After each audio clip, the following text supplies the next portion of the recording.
केकरा खातिर भूखेलू जीवतिया तै पूजेलू चरनियान हो।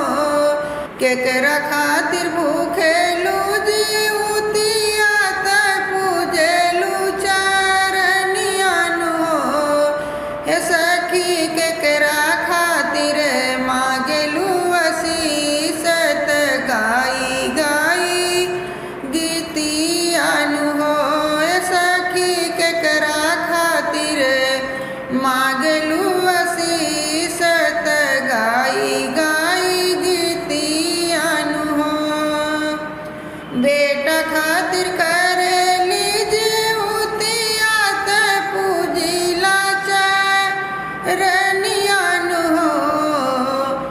बेटी खातिर करिले जीवतिया त पूजिले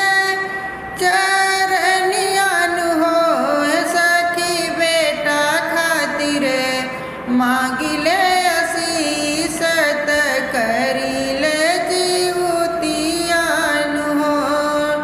हे सखी बेटी खातिर मांगिले आशीष त करिले जीवतियान हो। मांगिले लंबी उमरिया की पूजिले चरनियान हो। मांगिले लंबी उमरिया की पूजिले चरनियान हो। सखी जुग जुग जिए मोर लाल की मांगिले आशीषियान हो। सखी जुग जुग जिए मोर लाल त मांगिले सी